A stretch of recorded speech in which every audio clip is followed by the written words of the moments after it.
አመሰግናለሁ ሰላም እንደምንላችኋል ተመልካቾቻችን። አንጋፋ ጎንደር ዩኒቨርሲቲ በዛሬው ዕለት በተለያዩ ትምህርት መስኮች ያሰለጠናቸውን ከ4000 በላይ ተማሪዎች እያስመረቀ ይገኛል። ዩኒቨርሲቲ በተከታታይ ዓመታት ያሰለጠናቸውን 4083 ተማሪዎች ነው በዛሬው ዕለት እያስመረቀ ይገኛል።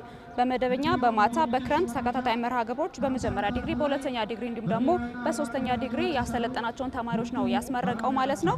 በምረቃ ስነ ስርዓቱም የፌዴሪ ጤና ሚኒስትር መቅደስ ዳባን ጨምሮ የጎንደር ከተማ ከንቲባ ቻላቸው ዳኛቸው እንዲሁም ደግሞ የዩኒቨርሲቲው ፕሬዝዳንት ጨምሮ በርካታ እንግዶች ተገኝተዋል። እንዲሁም ደግሞ የተመራቂ ተማሪዎች ቤተሰቦችም በምረቃው ስነ ስርዓት ላይ ታድመዋል ማለት ነው። ቀደም ብዬ ለመግለጽ እንደሞከርኩት እንግዲህ ዩኒቨርሲቲው በ2018 ዓመት በተለያዩ የትምህርት መስኮች 4083 ተማሪዎችን ያስመረቀ ሲሆን እነዚህ ተመራቂ ተማሪዎችም ትምህርት ሚኒስቴር ባስቀመጠው መሰረት የመውጫ ፈተናን ውጤት ያጠናቀቁ መሆናቸው ተገልጿል ማለት ነው።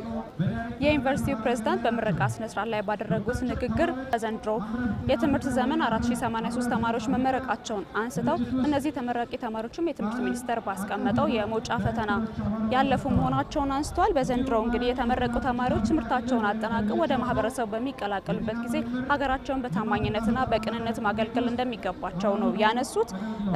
እነዚህ ተመራቂዎች እንግዲህ ለተለያዩ ዓመታት በዚህ ግቢ በነበራቸው ቆይታ ከማህበረሰቡ ያገኙትን እሴት፣ እንግዳ ተቀባይነት እንዲሁም ደግሞ ማህበረሰብን ዝቅ ብሎ የማገልገል ባህልን ወጥተው በስራ መስካቸውም ተግባራዊ ማድረግ እንደሚገባቸውም ነው ፕሬዝዳንቱ መልእክታቸውን ያስተላለፉት። ተቋማችን በዘንድሮ ዓመት በመደበኛው በተከታታይና በክረምት መርሃ ግብር ያስተማራቸውን በመጀመሪያ ዲግሪ በሁለተኛ ዲግሪ በድህረ ምረቃ ዲፕሎማ በሊደርሺፕ በድህረ ምረቃ ዲፕሎማ በማስተርስ በስፔሻሊቲ በሶስተኛ ዲግሪ በእንግሊዝኛ ቋንቋ ማሻሻያ በከፍተኛ ማስተማር ስነ ዘዴ በአመቱ ጠቅላላ ድምር ወንድ 2882 ሴት 1201 በአጠቃላይ 4083 እጩ ተመራቂዎችን በዛሬው ዕለት ያስመርቃል።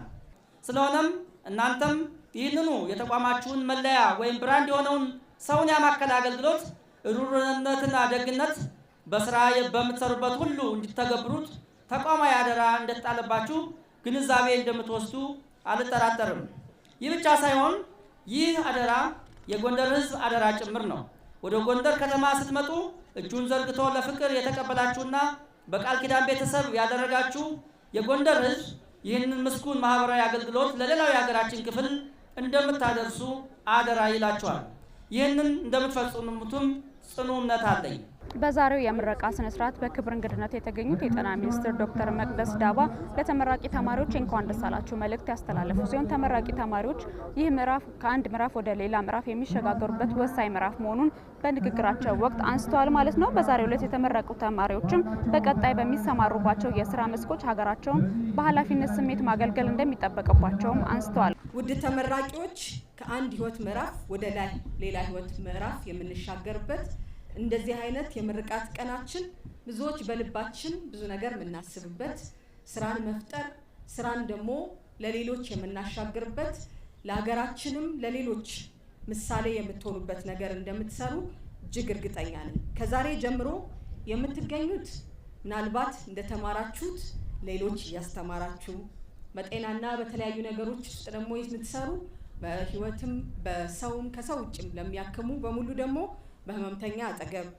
በምርምር ማዕከል በትምህርት ክፍል በቴክኖሎጂ መስክ በፖሊሲ ማዕከል በእርሻ ማዕከል እንዲሁም በማህበረሰባችን ውስጥ በተለያዩ ስራዎች በፍትህ ተቋማት የህብረተሰባችን እጅ ሆናችሁ ስለምትወጡ ከዚህ ቀን በኋላ የሚኖራችሁ ኃላፊነት ትናንት ከነበረው የሚጨምር አዲስ ዜጋ እናንተን የሚያይ ትውልድ ቀና ብሎ ሲያያችሁ መማርን መስራትን የበለጠ የሚጓጓ እንዲሆን ትልቅ ኃላፊነት ትልቅ የቤት ስራ ይዛችሁ የምትወጡ ትውልድ ናችሁ።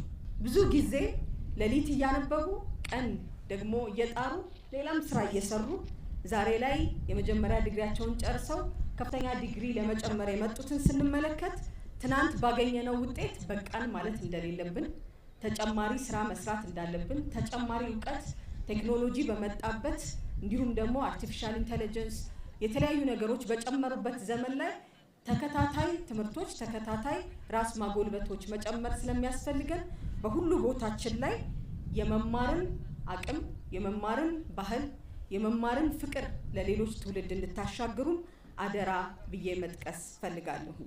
ዩኒቨርሲቲው በተለያዩ መስኮች የላቀ አፈጻጸም ላስመዘገቡ የዩኒቨርሲቲው ማህበረሰቡ እንግዲህ እውቅና ሰጥቷል። በዚህ መሰረት እንግዲህ በዩኒቨርሲቲው ታሪክ ለመጀመሪያ ጊዜ ልዩ የፕሬዝዳንሻል ሽልማት ተሰጥቷል። በዚህ መሰረት በርካታ ጥናትና ምርምር ያደረጉት ፕሮፌሰር ጉሻታአ በልዩ ተሸላሚ ሆኗል ማለት ነው። በሌላ በኩል ደግሞ ከተመራቂ ተማሪዎች በተጨማሪ ለ8 አንጋፋ የዩኒቨርሲቲው ተቋማት ምሁራን የሙሉ ፕሮፌሰርነት ማዕረግ ተሰጥቷል። እንዲሁም ዩኒቨርሲቲው በምረቃ ስነ ስርዓቱ በጤና ዘርፍ ጉልህ አበርክቶ ላበረከቱ ግለሰቦችና ተቋማት የጤና አበርክቶ ሽልማት ወይም ደግሞ ሄልዝ አዋርድ በዛሬው ዕለት ለመጀመሪያ ጊዜ ሰጥቷል ማለት ነው። ለመጀመሪያ ጊዜ እንግዲህ በዩኒቨርሲቲ ታሪክ የተከናወነው የጤና አዋርድ ሽልማት በዚህ ሽልማት በትምህርት ልህቀት በጤና የምርምር አገልግሎትና መሰል አስተዋጽኦ ላበረከቱ አንጋፋ ምሁራን የተሰጠ ሽልማት ነው ማለት ነው።